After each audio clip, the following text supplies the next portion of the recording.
హర్యానాలో బీజేపీ ప్రభంజనం సృష్టించింది. అసెంబ్లీ ఎన్నికల్లో ఘన విజయం సాధించి వరుసగా మూడోసారి ప్రభుత్వాన్ని ఏర్పాటు చేసేందుకు సిద్ధమైంది. 48 సీట్లతో సొంతంగా మెజార్టీ సాధించింది. హర్యానాలో బీజేపీ విజయానికి కృషి చేసిన కార్యకర్తలకు ప్రధాని మోదీ కృతజ్ఞతలు చెప్పారు. రాష్ట్ర అభివృద్ధి కోసం కమలదళం మరింతగా శ్రమిస్తోందని హామీ ఇచ్చారు. హర్యానాలో బీజేపీ హైట్రిక్, అంచనాలను తలకిందులు చేస్తూ బీజేపీ విజయ భేరి. ప్రభుత్వ వ్యతిరేకతను అలవోకగా అధిగమించిన కమలనాథులు హర్యానాలో ఘన విజయం సాధించడంతో దేశవ్యాప్తంగా బీజేపీ శ్రేణులు సంబరాల్లో మునిగిపోయాయి. ఢిల్లీలోని బీజేపీ ప్రధాన కార్యాలయం, హర్యానా పార్టీ కార్యాలయాల వద్ద బాణాసంచా పేలులతో మారుమోగాయి. కార్యకర్తలు, పార్టీ నేతలు డప్పులు వాయిస్తూ, డాన్సులు చేస్తూ, మిఠాయిలు పంచుకొని ఒకరికొకరు శుభాకాంక్షలు తెలుపుకున్నారు. హర్యానా, జమ్మూ కాశ్మీర్ ఫలితాల నేపథ్యంలో ఢిల్లీలోని బీజేపీ కేంద్ర కార్యాలయంలో ఏర్పాటు చేసిన విజయోత్సవ సభలో ప్రధాని మోదీ పాల్గొన్నారు. మరోవైపు త్వరలో మిగతా రాష్ట్రాల్లో జరగబోయే అసెంబ్లీ ఎన్నికల్లోనూ ఇదే హవా కొనసాగించి భారీ విజయం సాధిస్తామని కమలనాథులు ధీమా వ్యక్తం చేస్తున్నారు. హర్యానా ప్రజలు బీజేపీకి హైట్రిక్ విజయం అందించడంపై ప్రధాని నరేంద్ర మోదీ హర్షం వ్యక్తం చేశారు. భగవద్గీత పుట్టిన చోట బీజేపీ మరోసారి విజయం సాధించిందని చెప్పారు. తమపై విశ్వాసం ఉంచిన ప్రజలకు ప్రధాని మోదీ ధన్యవాదాలు తెలిపారు. ऐसे पावन दिन हरियाणा में तीसरी बार लगातार कमल खिला है. गीता की धरती पर सत्य की जीत हुई है. गीता की धरती पर विकास की जीत हुई है. गीता की धरती पर सुशासन की जीत हुई है. హర్యానాలో వరుసగా మూడోసారి బీజేపీకి అధికారాన్ని కట్టబెట్టి ప్రజలు సరికొత్త చరిత్రను లిఖించారని ప్రధాని మోదీ అన్నారు. గీతా భూమిలో సత్యం, అభివృద్ధి, సుపరిపాలన విజయం సాధించాయన్నారు. రైతులు కాంగ్రెస్ కు గట్టి సమాధానం ఇచ్చారని మోదీ అన్నారు.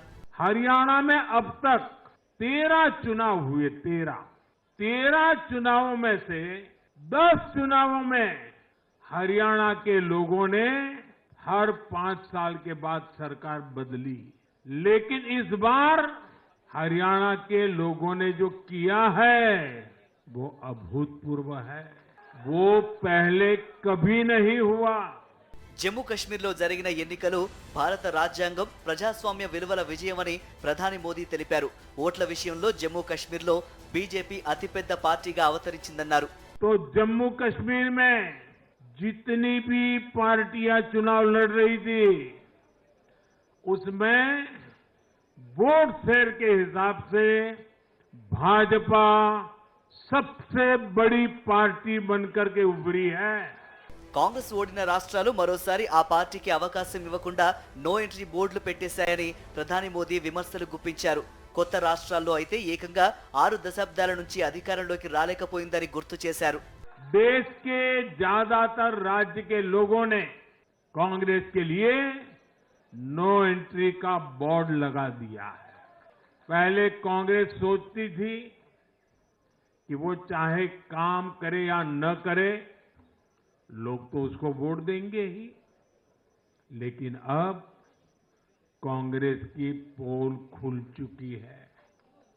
उसका डिब्बा गोल हो चुका है.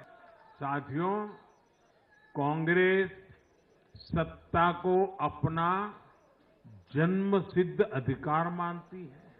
ప్రతికూల ఫలితాలిచ్చిన హర్యానా అసెంబ్లీ ఎన్నికల కౌంటింగ్ పద్ధతి, ఈవీఎంల పనితీరును కాంగ్రెస్ పార్టీ తీవ్రంగా తప్పుబట్టింది. ఈ ఎన్నికల్లో ప్రజాస్వామ్యం ఓడిపోయిందన్నారు ఆ పార్టీ ప్రధాన కార్యదర్శి జయరాం రమేష్. హర్యానా ఫలితాలను అంగీకరించమన్నారు. हरियाणा के चुनाव के नतीजे अप्रत्याशित हैं, आश्चर्यजनक हैं और इसको हम स्वीकार नहीं कर सकते, क्योंकि ये लोकतंत्र की हार हुई है और तंत्र की जीत हुई है. హర్యానా, జమ్మూ కాశ్మీర్ అసెంబ్లీ ఎన్నికల ఫలితాలు కాషాయ దళంలో కొత్త జోష్ను నింపాయి. ఈ రెండు రాష్ట్రాల్లోనూ గతంలో కంటే మెరుగైన ఫలితాలను బీజేపీ సాధించింది. త్వరలో జరగనున్న మహారాష్ట్ర, జార్ఖండ్, ఢిల్లీ అసెంబ్లీ ఎన్నికలకు రెట్టించిన ఉత్సాహంతో ఆ పార్టీ శ్రేణులు సిద్ధమవుతున్నారు. హర్యానాలో విజయంతో 2029 సార్వత్రిక ఎన్నికల సన్నాహాలను ఉత్సాహంగా ప్రారంభించాలన్న ఇండియా కూటమి ఆశలపై బీజేపీ నీళ్లు చల్లినట్లయింది.